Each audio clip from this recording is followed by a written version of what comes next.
Sebenarnya kan parameter kita sebagai ibaratnya apa ya, kita ini kan sebagai lembaga kependidikan ya. Hal-hal yang kita didik itu jangan sampai cuman sekedar teori yang ada di textbook, cuman ada di Ya. buku, itu sayang banget lah. Mereka bisa dapatkan itu jauh lebih baik bahkan dari Google. Goalnya adalah bagaimana mereka tuh terbiasa dengan apa yang ada di sekeliling mereka. Nah peran kita mah cuman seperti kayak, oh ada case seperti ini, at least mereka tahu ada kejadian-kejadian seperti ini, bagaimana mereka bersikap, bagaimana mereka tuh bisa menganggap sebuah hal ini tuh penting. Oke. Gitu.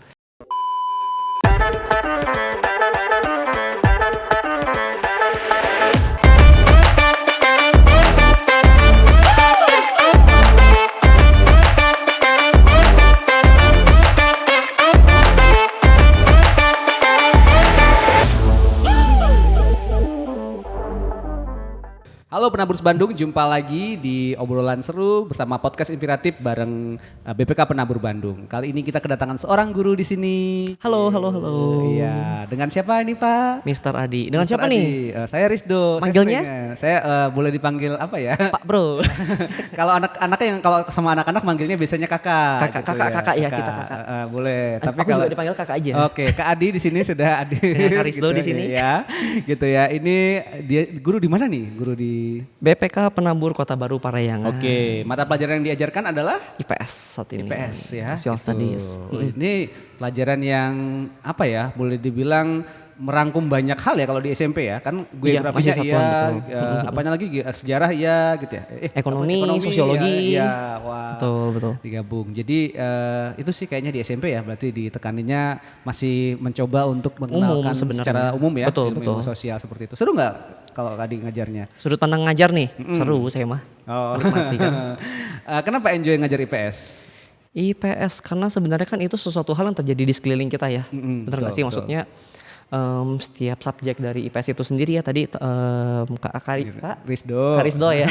Kak Rizdo sempat mention tadi juga tentang sosiologi, itu kan bagaimana kehidupan kita sosial, ekonomi juga kita kan itu common life kita banget lah dalam kehidupan kita sehari-hari. Sejarah juga kita kan nggak bisa lepas dari sejarah atau apapun yang terjadi, apalagi khususnya Indonesia. Jadi maksudnya ini sesuatu materi yang sebenarnya itu benar-benar ada banget, melekat banget sama kita dalam kehidupan sosial kita sehari-hari. Yang gitu. kita temui dalam keseharian bener banget. gitu. Dan itu. Tapi ini ada yang bilang tuh kan kayaknya IPS kalau di Penabur kurang ditekanin nih ya. Kurang gitu. apa? Aduh. Kurang ditekanin banget nih atau dianaktirikan gitu. Atau gimana? Atau ngerasain seperti apa sih? Ini menarik ini statementnya ini ya. Ya nggak tahu kan itu biasanya gitu. Karena kan kalau anak-anak Penabur tuh biasanya kalau prestasinya di Olimpiade Matematika sering ya Olimpiade IPA gitu kan gitu. Tapi kan memang karena IPS juga nggak terlalu banyak Olimpiadenya ya gitu. Begitu ya? Nggak tahu. Nah, kalau sebagai guru kalian lihat sebenarnya seberapa penting itu diajarkan atau bagaimana itu diseimbangkan dengan mata pelajaran lain kalau di SMP? IPS ya, kita bicara soal IPS dulu. Balik lagi tadi kita sempat bahas apa sih yang diajarin dari IPS itu sendiri. IPS itu kan sebenarnya balik lagi tentang materi yang benar-benar nempel banget sama kehidupan kita sehari-hari ya. Dibilang penting, ini penting banget. Terlepas dari maksudnya apakah mereka akan gunakan ini one day dalam dunia perkuliahan mereka di jenjang yang jauh lebih tinggi dari apa yang mereka ambil sekarang. Goalnya adalah bagaimana mereka tuh terbiasa dengan apa yang ada di sekeliling mereka. Nah peran kita mah cuman seperti kayak, oh ada case seperti ini, at least mereka tahu ada kejadian-kejadian seperti ini, bagaimana mereka bersikap, bagaimana mereka tuh bisa menganggap sebuah hal ini tuh penting. Gitu. Jadi menganggap hal sesuatu yang terjadi itu nggak cuman sekedar lalu lalang lewat seperti biasa di mobil gitu kan, melihat ada kejadian-kejadian, baik kayak misalnya kenapa sih bisa ada pengemis di jalan gitu kan. Ini kan ada sesuatu hal yang sebenarnya ini fenomena sosial, fenomena sosial. Jadi ketika mereka melihat, ketika orang yang belum mempelajari IPS mereka akan anggap sebagai hal yang kayak sekadar lewat aja. Tapi mereka yang sudah mempelajari hal ini mereka akan melihat seperti kayak ternyata nih hal ini terjadi karena ini loh. Mereka bisa lihat sekelilingnya dan ini kita kan sangat membangun sekali ya bagaimana mereka menghadapi sosial nanti kehidupan mereka gitu. Jadi itu sebenarnya sangat penting, cuma mungkin karena terlalu ini juga ya. Kan di Indonesia mungkin statementnya gitu ya, kalau jago matematika keren, kalau jago IPA keren gitu ya, kalau jago fisika, jago IPS itu gimana ya gitu. Tapi kalau Mr. Ade ngeliat seorang yang cerdas secara ilmu sosial itu sebenarnya seperti apa sih kalau kita katakanlah kita menguasai ilmu sosial, apa yang ini? Definisi cerdas mungkin yang saya bisa temukan ya untuk mereka orang-orang yang maksudnya bisa memahami atau mungkin suka pertanyaannya, parameternya dari situ. Seberapa mereka tuh membuat sebuah pertanyaan ini yang sangat-sangat dalam. Mereka udah nggak bertanya lagi tentang tadi ya kita bahas case yang tadi tentang pengemis yang ada di pinggir jalan. Kok pengemisnya begini sih? Nah, atau juga mungkin yang lain, kenapa pengemis katakanlah saya udah berjalan nih, kita di Bandung nih ya sama di kabupaten, kok packagingnya beda? Bagaimana cara mereka baju beda? Kok bisa? Fenomena apa sih yang menyebabkan bahwa oh ternyata pengamen mungkin kakak juga lihat sendiri ya, pengamen di Bandung kan udah pakai sound system tuh. Yeah. Wah itu kayaknya udah sebenarnya sound system juga itu kan totalitas sekali ya. Kok bisa gitu? Di saat satu sisi ada kondisi yang lain, loh kok mereka juga masih yang sapiar apa adanya, gitar pun asal-asalan, alat musik asal-asalan. Itu parameter yang gampang bisa dilihat di situ. Jadi dia bisa memunculkan pertanyaan yang kritis ya, betul, lebih dalam banget, daripada sekedar yang dilihat kebanyakan orang. Secara umum, itu. betul. Jadi dan artinya dia sudah mulai melihat penyebabnya, udah mulai melihat apa masalah-masalah akar masalahnya, dan itu jadi katakanlah kita bisa melihat permasalahan sosial bukan lagi sekedar sesuatu yang lewat di mata kita. Betul. Gitu. Nah itu yang menarik ya, jadi sesuatu yang kita katakanlah dia mulai belajar cerdas secara sosial ya. Betul. Nih kalau saya boleh tanya balik, apa nih? Kakak sendiri gimana? Kak Rido tadi kan ya? Ridho. Kak Risdo sendiri gimana kalau ngeliat fenomena itu nih? Jadi kelihatan nih parameternya nih. Jadi saya dites sama guru IPS nih ceritanya. Itu memang jadi ini ya, karena kan bagi sebagian orang kadang-kadang suka ini ya lewat begitu saja gitu kan, dan biasanya juga baru merasa itu relate kalau itu terhubung dengan dirinya. Betul. Seperti itu. Nah kadang-kadang apa yang terjadi di luar kita nggak bisa relate. Padahal kita butuh kepekaan itu ya. Betul. Supaya kita jadi masyarakat yang maju dan kita bisa jadi masyarakat yang katakanlah semakin makmur lah katakan seperti itu. Kita kan perlu melihat kenapa hal-hal itu terjadi, apa akar masalahnya, bagaimana kita bisa mencoba mengatasinya. Paling seperti itu ya. Betul. Keren banget nih Kak Risdo juga. Sebenarnya kan parameter kita sebagai ibaratnya apa ya, kita ini kan sebagai lembaga kependidikan ya. Hal-hal yang kita didik itu jangan sampai cuman sekedar teori yang ada di textbook, cuman ada di buku, itu sayang banget lah. Mereka bisa dapatkan itu jauh lebih baik bahkan dari Google. Saya bisa pastikan Google itu jauh lebih hebat dari saya lah. Ya cuman sebagai kita yang ada peran di sini, bagaimana kita bisa nunjukin bahwa si anak ini one day kontribusi mereka tuh apa. Buat masyarakat. Jangan sampai cuman pertanyaan kritis tadi ya. Maksud tadi kan Kristo juga sempat mention kayak kita mesti ngapain nih buat ada, aku ngeliat ini nih kejadiannya, aku mesti dulu apa. Itu kan maksudnya goalnya tuh kesana sebenarnya. Jadi menumbuhkan empati, betul, kepedulian, sekaligus juga tadi ya action sesuatu yang mungkin kita bisa paling mungkin untuk kita kerjakan ya. Betul, even hal kecil sekalipun ya gitu kan. Betul. Dan itu memang jadi bagian, katakanlah memang bentuk karakter juga ya. Betul, karena kan betul empati sekali. itu bukan di sana gitu. Apa share with society tuh. Sesuai dengan ininya base-nya penabur ya. Saat itu juga sesuatu yang ditaruhkan karena kita bisa melihat fenomena itu dari sudut pandang yang lebih dalam tadi ya. Betul, itu dia. Oke. Tapi enjoy nih ngajari tadi seru ya, bilang ngajari IPS asik ya. Seru banget. Gimana cara menerjemahkan tadi katakanlah kan itu ide-idenya mendalam ya, maksudnya kita harus mengerti fenomena sosial, ada teori-teori sosialnya banyak lah ya, kita belajar di SMA atau kuliah ntar kita belajar. Tapi menerjemahkan itu ke bahasanya anak-anak SMP seperti apa? Oh SMP ya. Mungkin ini satu hal yang saya perlu syukuri juga sebenarnya.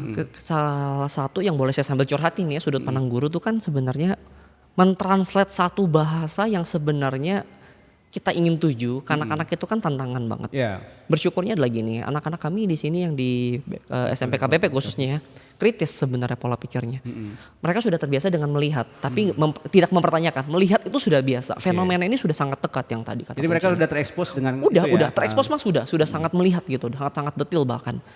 Dan itu tadi mungkin katakanlah bagaimana cara mereka bisa sampai di level itu, saya biasakan untuk setiap kali kita mulai pelajaran sebelum masuk judul, saya cukup kasih gambar aja. Apa sih yang kamu lihat? Apa yang kamu lihat dan apa yang kamu rasakan? Kira-kira kamu tuh mau ngapain sih dari gambar itu? Let's say tadi ya kita bahas ngamen pinggir jalan lah. Apa sudut pandang mereka? Peran kita ya sebenarnya lebih banyak ngegiring mereka aja sih. Sebenarnya apa sih yang harus kamu lakuin? As a student kamu tuh sebenarnya apa yang bisa kamu beri gitu loh untuk hal-hal kejadian-kejadian seperti ini. At the end of the day harapannya tetap anak-anak tuh jadinya penasaran sama begituan. Gitu. Ya, jadi menumbuhkan itu lewat stimulus ya, jadi lewat gambar, betul. ini terus juga akhirnya mengajak refleksi ke mereka juga betul. ya. Ada kejadian-kejadian seperti itu sih. Jadi kayaknya memang pembelajarannya, jadi itu menerjemahkan supaya ide-ide tadi masuk ke pemikiran mereka ya. Betul. Jadi mereka lakukan itu gitu. Kan kalau lihat kurikulumnya nih Kak ya, maksudnya kan adalah belajar macam-macam lah, kita belajar ASEAN, belajar macam-macam lah ya gitu kan. Tapi itu jadi tetap bisa relate ya dengan permasalahan tadi. Harusnya gitu. Apalagi ya Kak Risdo ya, sekarang kan mungkin kalau tadi boleh diangkat kelas 8 ini lagi Jetsu ini kan lagi ASEAN sebenarnya. Kita cukup lihat apa sih yang sebenarnya terjadi. Fenomena terjadi kan sebenarnya yang paling kelihatan banget tuh AFTA ya. Bagaimana kita bisa lihat orang asing itu di Indonesia bisa kerja bahkan bisa dibilang mudah sekali lebih gitu mudah ya. Tantangannya adalah bagaimana saya bilang efek ke kalian tuh apa sih? Gimana nih kita mungkin kalah nih, gaji mereka lebih tinggi. Padahal kan secara kalau kita balikan fakta ini ke mereka, mereka adalah orang luar secara akademis mungkin lebih tinggi dari kita ya. Baris kata kuncinya adalah mungkin. Dan yang ketiga ternyata mereka bersedia digaji lebih murah. Kenapa gitu kan? Yeah. Karena memang society di luar sana, negara luar kan emang mereka butuh experience pertama gitu. Nah ini tantangan buat generasi anak-anak kita ya, nggak cuma sekedar dari penabur, bahkan di Indonesia gaji itu parameternya penting gak sih sebenarnya kan? Nah itu kan harus kita buka nih dari sekarang nih gitu kan. Gak kaget lah mereka. Jadi masalah ASEAN jadi bisa ditarik ke itu ya. Betul. Wah menarik ini. Umum kan ya sebenarnya fair to fair aja. Anak-anak sekarang tuh handphone pasti udah ada GoPay-nya lah. Jadi mereka tuh tahu value-nya money itu seperti apa. Betul. Nah itu maksudnya yang salah satu yang penting yang bisa kita tarik sebenarnya buat anak-anak. Wah ini seru nih guru IPS-nya. Oh gitu. Saya pengen gue kayak gini. Jadi emang jadi apa ya? Tidak sekedar apa yang kita tahu ya, maksudnya tidak sekedar apa yang kita kalau cuma sekedar tahu ASEAN kapan berdiri, siapa pendirinya itu mah udah lewat kayaknya, udah lewat lah. Di googling juga gampang ya. betul. Gitu. Tapi itu tadi ya, efek-efeknya, kebijakan-kebijakannya dan bagaimana dampaknya ke kita, ke masyarakat kita itu yang jadi sesuatu yang ini. Itu jadi membuat ternyata pelajaran IPS bukan sesuatu yang sekedar menghafalkan peristiwa, angka dan tahun dan orang-orang ya. Ternyata bisa jadi yang relate dengan kita. Menarik sekali nih Kak Adi ya. Saya udah pengen belajar IPS lagi jadi ke SMP gitu ya. Nanti di podcast coba ditanya. Kalau tanya anak muridnya coba ditanyain juga aja. Oke. Ada pengalaman seru nggak dengan salah satu anak atau pelajar-pelajar yang pernah terkait nih belajar IPS nih? IPS. Ada satu momen saya ingat banget. Ini maksudnya kalau dibilang berkesan ya. Tadi pas mention gitu Karisdo, saya ingat banget ada satu kejadian. Saya kasih satu gambar gitu kan. Satu gambar, satu video.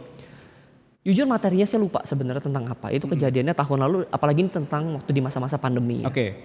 Saya angkat satu kasus. Saya ingat banget sekitar jam 11 malam anak ini ngechat. Penasaran dong. Tumben-tumbenan, anak kok bisa ngechat jam-jam segitu. Ternyata dia penasaran. Cari tahu, bahkan nanya gitu loh.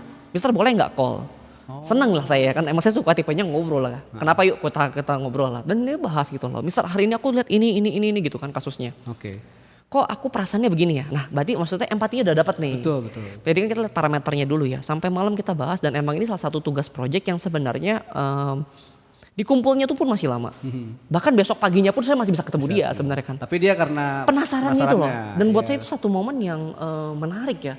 Ternyata saya menemukan siswa ketika dia udah penasaran sama sesuatu, dia kejar bener loh. Gitu ya. Mungkin ini pesan nih buat siapa nih? Buat guru atau buat guru dan siswa juga ya. Jadi menumbuhkan itu tadi ya, menumbuhkan rasa ingin tahu yang besar. Betul. Jadi kita jadi semakin terdorong. Jadi bisa justru pembelajaran jadi lebih seru ya. Bahkan tadi kelewat waktu tuh. Iya itu karena jam 11 malam loh. Iya. Karena dia mungkin udah nyari sebelumnya dan nanya ke itu ya. Wah luar biasa. Pembelajaran jadi semakin seru dan bisa ini ya karena udah passionnya di sana jadi nyarinya sampai dicari banget seperti itu. Wah ini seru nih. Berarti ini pesan gurunya penting keren. ini. Pesan penting nih ya buat guru dan juga buat siswa ya. Karena kita jangan dibatasin waktu, itu penting tuh sebenarnya. Jangan ya. Tapi kita juga.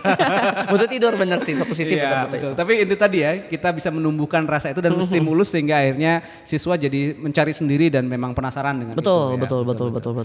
Oke, thank you banget nih ya Kak Adi sudah berbagi. Atau manggilnya Kak Adi, Mr. Adi sih. Sudah berbagi bagaimana sebenarnya kita bisa menumbuhkan pengetahuan dan pemahaman karena pelajaran dan relate dengan apa yang kita alami saat ini ya gitu. Jadi ilmu sosial itu bukan ilmu nomor 2 teman-teman ya, jangan bukan ilmu nomor 3 nomor-nomoran gitu ya. Enggak, tapi kita bisa pakai itu sama-sama untuk malah makin menstimulus kita untuk mengkaitkan apa yang kita pelajari dengan apa yang terjadi di masyarakat, apa yang kita alami dan menumbuhkan kritis tadi. Begitu stimulusnya ditarik, wah kita bisa penasaran lagi nyari lebih jauh. Bener banget. Oke. Thank you banget Kak Adi sudah memberi inspirasi di kita semua. Terima kasih buat yang telah menyaksikan. Kita jumpa lagi dalam obrolan menarik berikutnya di podcast bersama BPK Penabur Bandung. Sampai jumpa semua teman-teman. Jangan lupa like, share dan komen gitu ya. Nanti Kak Adi juga boleh share dan komen ya. Oke. Jumpa terus semuanya. Maju terus BPK Penabur Bandung. Sampai jumpa semuanya. Dadah. Bye bye.